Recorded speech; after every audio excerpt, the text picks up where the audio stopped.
जय सच्चिदानंद। आज हम लोग टॉपिक्स का जो चुनाव किए हैं अध्यात्म जगत में, बहुत लोगों का था ये प्रश्न भी कि थोड़ा क्लियर किया जाए।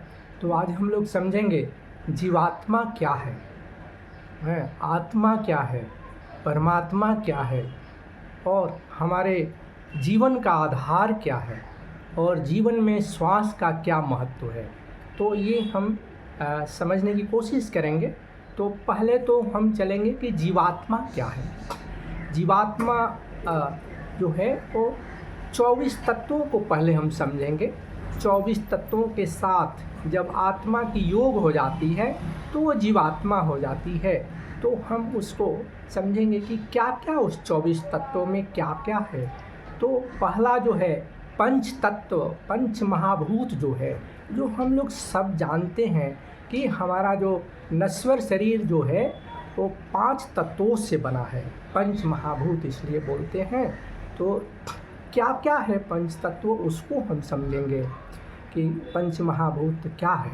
सो हम देखेंगे धरती है तो पृथ्वी तत्व हो गया, पृथ्वी तत्व के ऊपर जल तत्व हो गया, जल के ऊपर जो है अग्नि, जो सूर्य की ताप आती है सो अग्नि तत्व हो गया, उसके ऊपर वायु तत्व हो गया और वायु के ऊपर आकाश तत्व हो गया।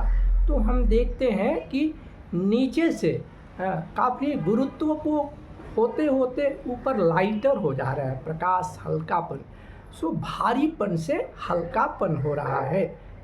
तो पृथ्वी तत्व सबसे भारी है, जल तत्व उसके ऊपर, फिर जो है अग्नि तत्व, अग्नि के ऊपर वायु तत्व और वायु तत्व के ऊपर जो आया वो आपको आकाश तत्व हो गया। हम उसी तरह ऊपर से भी नीचे आ सकते हैं। तो कैसे हल्कापन से हम भारीपन को जा रहे हैं। हल्कापन मीन्स लाइटर, मतलब लाइट से ही हम अपने को समझें, क्योंकि हम प्रकाश रूप ही हैं जो कि परमात्मा का एक अंश हैं। तो हम ऊपर से आएंगे तो आकाश तत्व हो गया, आकाश तत्व के नीचे जो है वायु तत्व हो गया और वायु तत्व के नीचे अग्नि तत्व हो गया, अग्नि के नीचे जो है जल तत्व हो गया और जल के नीचे पृथ्वी तत्व हो गया, जो सबसे ज़्यादा भारी है। सो हम भारीपन से हल्का की तरफ और हल्कापन से heavier to lighter and lighter to heavier को हम समझें। सो ये तो पंच महाभूत है जो कि हमारा स्थूल शरीर जो है उससे बनता है। हम लोग बोलते हैं कि क्षितिजल पावक गगन समीरा, वही चीज़ है, क्षितिजल पावक गगन समीरा। सो उसके बाद हम समझेंगे इसकी पंच महाभूत के तन मात्राएँ। तो तन मात्राएँ क्या क्या है। तो पंच तन मात्राएँ हम देखेंगे वो पंच महाभूत से ही रिलेटेड है। सो पंच महाभूत हम अगर नीचे से चलेंगे पृथ्वी तत्व से, तो पृथ्वी से हमको पहला पंच ये तन मात्राएँ जो है वो गंध हो गया है। फिर इसके ऊपर जो है जल है तो जल से रस हो गया। फिर ऊपर अग्नि है, तेज है, तो वो रूप को दर्शाता है, रूप। इसके अगर पंच महाभूत में उसके ऊपर वायु है तो स्पर्श को देता है, हमें स्पर्श सुख का मिलता है। सो उसके ऊपर जो है आकाश तत्व है तो उससे हमारे शब्द। सो ये पंच जो है तन मात्राएँ हो गई। सो 5 और 5 10। सो ये हो गया। सो हम देखेंगे कि पंच महाभूत से कैसे ये पंच तन मात्राएँ रिलेटेड हैं। क्योंकि अगर पृथ्वी तत्व नहीं है तो आपको गंध काम नहीं, आपको स्मेल मिलेगा नहीं, क्योंकि पृथ्वी तत्व के चलते ही हम कोई चीज़ स्मेल ले रहे हैं कि दुर्गंध है, सुगंध है, नहीं तो हमारी नासिका काम नहीं करेगी। क्योंकि जब आपको देखे होंगे, अनुभव किए होंगे, जब बारिश होती है तो आपको एक खुशनुमा गंध आती है, तो आपको पता चलता है कि कहीं आसपास में बारिश हुई है, इस तरह का स्मेल आ रही है। तो ये है। और जल से हमारा रस हो गया है और उसके बाद रूप जो है, ये रूप बोलते हैं, ये अग्नि तत्व है, बोलते हैं ना, अग्नि मतलब तेज, कि आपके चेहरे में बहुत तेज है, तो ये हमारे रूप को दर्शाता है। बाकी तो हम ऊपर समझ गए कि वायु, जो वायु तत्व है, तो वायु तत्व से स्पर्श सुख मिलता है, क्योंकि अगर वायु नहीं रहेगा तो हमको स्पर्श सुख मिलेगा नहीं। निर्वात में हम किसी को टच करें तो उसका सुख नहीं मिलेगा। जैसे हम बच्चे को टच करते हैं, स्पर्श करते हैं, प्यार करते हैं, तो हमको वैक्यूम में, निर्वात में हम वो सुख नहीं मिल सकता है। तो वायु से ही डिपेंडेंट है हमारा स्पर्श, पंच महाभूत से। पंच महाभूत से पंच तन मात्राएं, उसी से सब एलिमेंट हम बोल सकते हैं, क्योंकि ये आश्रित है पंच महाभूत पर। इसके बाद ऊपर जो आकाश तत्व है हमारा पंच महाभूत का, उसी से शब्द आते हैं, क्योंकि अगर आकाश तत्व नहीं रहेगा तो आपके शब्द जो है एक जगह से दूसरे जगह ट्रांसमिट नहीं होगी, दूसरे जगह नहीं जा सकती। तो हम समझ पाए 10 एलिमेंट को, पंच महाभूत और पंच तन मात्राएँ। इस पंच तन मात्राएँ को हम पंच विषय भी कहते हैं। इसके आगे हम समझेंगे हमारे 5 ज्ञानेंद्रियाँ और 5 कर्मेंद्रियाँ, इसको हम समझेंगे कि ये क्या चीज़ है। तो पंच ज्ञानेंद्रियाँ ज़्यादा सूक्ष्म हैं कर्म इंद्रियों से। 5 में क्या क्या आते हैं, तो हमारा श्रोत जो कान हुआ जिससे सुनते हैं, नेत्र है और नासिका है, 3 हो गया, और चौथा हो गया रसना, जिसको हम जिह्वा भी बोलते हैं।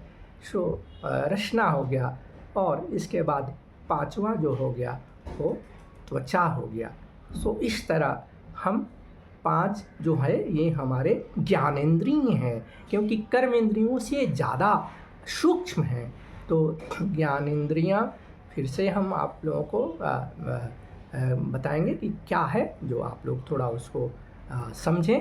कि पहला हो गया श्रोत्र, सुनने का, फिर नेत्र, नासिका, रसना, जिह्वा जिसको बोलते हैं, और इसके बाद त्वचा।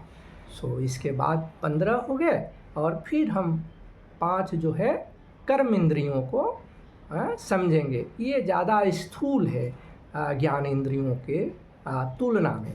तो हमारा हस्त हो गया, पाद हो गया, हाथ पैर, और इसके बाद मल द्वार, मूत्र द्वार हो गया।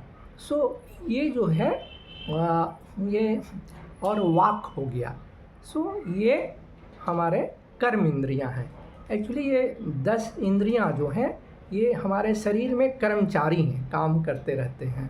और मन जो है हमारा वो बादशाह, ये ऑफिसर है, ऑफिसर है, अधिकारी है। तो सब इंद्रियों को अपना वो ऑर्डर देते रहता है मन, है, क्योंकि अधिष्ठाता है इंद्रियों का हमारा मन। और आत्मा जो है वो किंग है, राजा है। भले ही हम गुलाम बन के अपने शरीर के मनमुख हो गए हैं, तो वो अलग चीज़ है, लेकिन आत्मा जो है इस शरीर में वो राजा है। और तो ये हम अभी तक हम लोग 20 समझे। पंच महाभूत 5, पंच विषय या पंच तन मात्राएँ, पंच जो है हम ज्ञान इंद्रियाँ, पंच कर्म इंद्रियाँ 20 हो गए।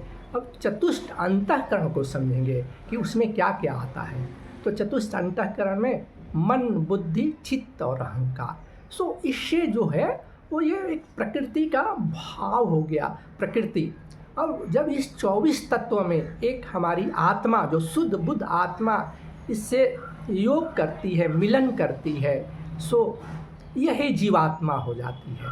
तो जीवात्मा को 24 तत्व प्रकृति के साथ जब आत्मा शुद्ध बुद्ध इसमें उतरती है हमारे शरीर में, तो इसको हम जीवात्मा कहते हैं। और यही जीवात्मा को हम पुरुष भी बोलते हैं। जैसे प्रकृति, पुरुष और परमात्मा। तो जीवात्मा को हम लोग समझे, इसका दूसरा नाम हम पुरुष भी बोलते हैं। ये पुरुष कोई लिंग वाली नहीं है, स्त्रीलिंग पुल्लिंग। ये पूर्व में जो रहता है, पूर्व जो है वो उसको हम पुरुष बोलते हैं। पूर्व जो हमारा शरीर है, इसलिए बहुत सारे ऋषि संत लोग पूरी लगाते हैं। ये जो पूर्व में जो हमारी आत्मा रह रही है, तो उसको हम पुरुष बोलते हैं। तो जब मिलन हो गई पुरुष का ये आत्मा का 24 तत्वों में, तो वो जीवात्मा हो जाता है। अभी देखिए ये हम लोग जीवात्मा को अभी तक समझें। सो आत्मा क्या है? आत्मा क्या है? तो आत्मा को हम सोल भी बोलते हैं। अगर उसको हम डाइसेक्ट करेंगे तो SOUL, source of unique light. तो हम सभी जो हैं अद्वितीय प्रकाश पुंज हैं, प्रकाश ज्योति हैं, वही हमारा असली स्वरूप है। जब तक हम प्रकृति 24 तत्वों में नहीं मिलते हैं तो हम शुद्ध बुद्ध में रहते हैं, और उसको हम प्रकाश पुंज, हर आदमी, हर जो आत्मा अद्वितीय है, विलक्षण है, और वो प्रकाश पुंज है, वही हमारा स्वरूप है। हमारा निज स्वरूप आत्मा ही है। तो एक तो हो गया कि हमारा शरीर रूपी 24 तत्व जो उसमें आए, और एक जो है आत्मा। क्योंकि आत्मा को अगर शरीर में नहीं आएगा तो आत्मा तो अपने स्वरूप में कुछ करेगा नहीं, तो इसलिए उसको आना पड़ता है इस शरीर में, किसी चीज़ को फलीभूत करने के लिए, मैनिफेस्ट करना है। जैसे हर आदमी का, हम सब मनुष्य का सोल प्लान है, भले ही हम भूल जाते हैं तो उसको शरीर में आना मतलब दोनों के लिए ज़रूरी है। अगर हम शरीर को 24 तत्वों को अलग रखें और आत्मा को अलग रखें तो कोई कुछ यहाँ मैनिफेस्टेशन होगा नहीं। जैसे हम आत्मा को और शरीर रूपी 24 तत्वों को, प्रकृति को हम समझें तो रेलगाड़ी को ले लें, ट्रेन को ले लें। तो ट्रेन का एक पार्ट जो है वो डब्बा हो गया, रेलगाड़ी का डब्बा, और एक इंजन है। अगर दोनों अलग अलग रहेंगे तो कोई कार्य परिणाम में नहीं आएगा, तो दोनों को मिलना जरूरी है, तभी तो कुछ होगा। तो इसलिए आत्मा को भी शरीर में उतरना है और शरीर को भी आत्मा चाहिए गतिमान के लिए, क्योंकि वो तो हम मरने के बाद तो शरीर तो पड़ा ही रहता है और आत्मा निकल जाती है। तो दोनों का मिलन जरूरी है। अगर कुछ हमें सोल प्लान इस संसार में लेकर आते हैं कि हमें ये करना है, तो ये बहुत ज़रूरी है कि हमको, तभी दोनों की एक महत्व है। नहीं तो अलग अलग कीजिए, इंजन को अलग कीजिए, रेलगाड़ी को, तो कोई कार्य तो होने वाला नहीं है, क्योंकि वो आत्मा तो साक्षी भाव में रहेगा, वो कुछ करेगा नहीं। तो इसलिए उसको प्रकृति में आके मिलना है। तो हम जीवात्मा समझे और उसको पुरुष भी बोलेंगे, क्योंकि वो पूर्व में रहता है। पूर्व मतलब देखेंगे तो बस्ती को बोलते हैं, नगर को बोलते हैं। जैसे अपने शहरों का नाम देख लीजिए, कानपुर, जयपुर, रायपुर, पूर्व में रहने वाला। तो आप आश्चर्यचकित मत होइए कि हमारे शरीर क्या पूर्व है क्या? हाँ है। आपके शरीर के अंदर कितने जीवाणु, कीटाणु, लाखों जिंदा हैं, बहुत बड़ा साम्राज्य है ये। सो उसमें आत्मा उतरी है, तो इसलिए वो पूर्व में गया, इसलिए उसका नाम पुरुष, पूर्व में रहने वाला है। नगर में तो हमारी ये शरीर रूपी जो ये 24 तत्व से ये भी पूर्व ही है, नगर है, उसमें आत्मा प्रवेश किया है कुछ परिणाम लाने के लिए, मैनिफेस्टेशन करने के लिए। अभी जैसे हमारे देश में अभी या कहीं दुनिया में नकारात्मक सोच चल रही है, नकारात्मक, तो आत्मा डिसाइड किया कि चलो भाई हम सकारात्मक सोच को बढ़ाएं, क्योंकि अर्थ प्लैनेट का वाइब्रेशन को बढ़ाएं, नहीं तो नकारात्मक में ही समाप्त हो रही है। तो हर आदमी का एक सोल प्लान है। तो हम समझिए जीवात्मा और आत्मा आत्मा सोर्स ऑफ यूनिक लाइट, कि हम सब अद्वितीय प्रकाश पुंज हैं, और वही जब प्रकाश पुंज हमारे 24 तत्वों से मिल जाता है तो जीवात्मा हो गया। सो ये हम दो चीज़ समझे। अभी आगे समझेंगे कि परमात्मा क्या है। तो परमात्मा जो है वो मूल चेतना है, सोर्स एनर्जी है।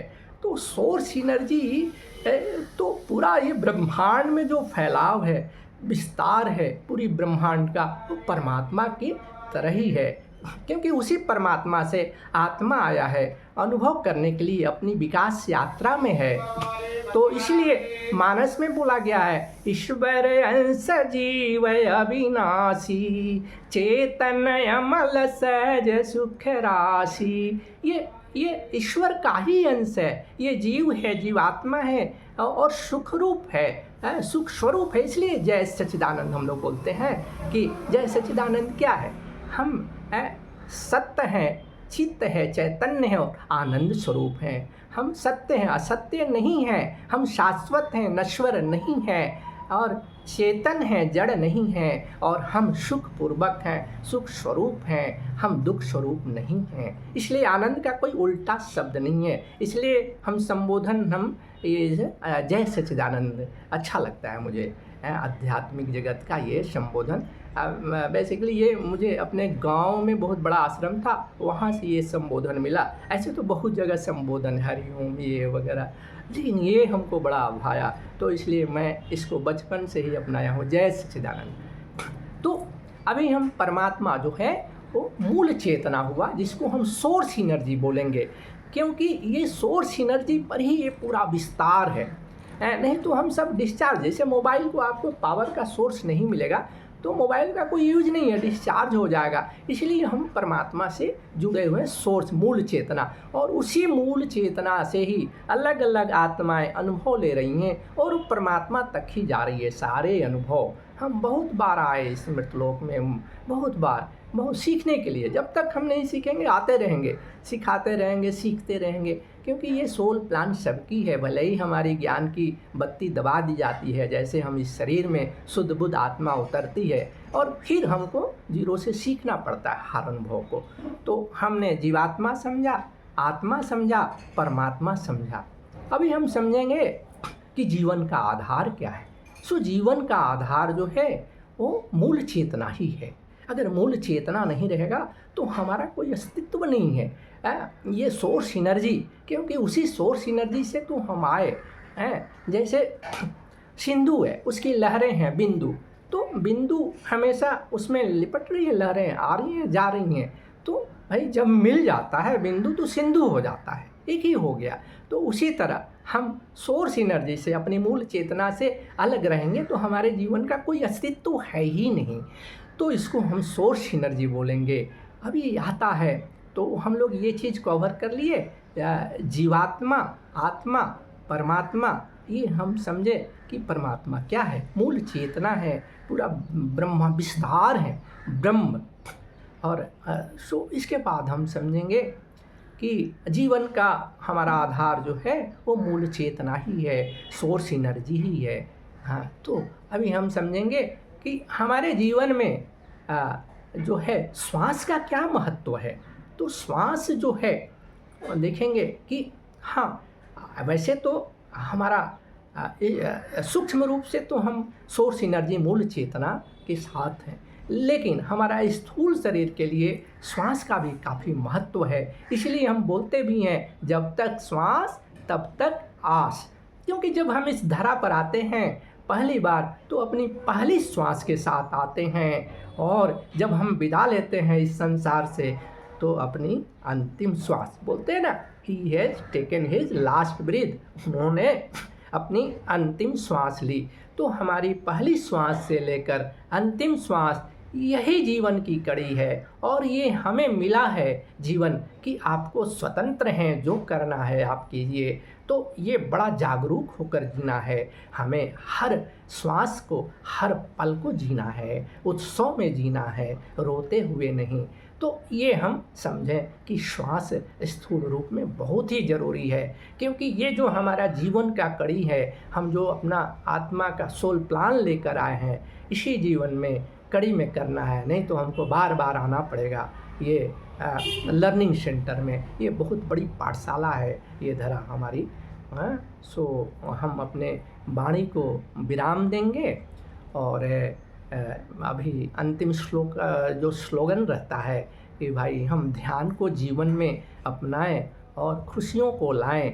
सो ध्यानस्थ रहें, व्यस्त रहें और मस्त रहें। और एक चीज़ दूसरा और भी, हम सकारात्मक सोच को बढ़ाएं, क्योंकि धरा पर जो, जैसे आपके घर में 5 लोग रहते हैं, तो 5 लोग रहते हैं, 4 लोग नेगेटिव सोच में हैं, नकारात्मक सोच में, एक जो है सकारात्मक, तो उसी तरह आपकी घर की ऊर्जा हो जाती है। तो अभी हम देखते हैं इस धरातल पर, ये पृथ्वी पर हम ज़्यादा नकारात्मक सोच को बहुत ज़्यादा फैलाव दे रहे हैं, मीडिया वगैरह, टीवी एंड ऑल जो।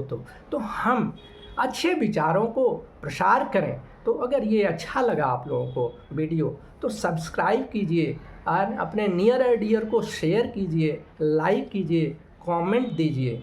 हैं। सो अभी मैं फाइनल जय सच्चिदानंद।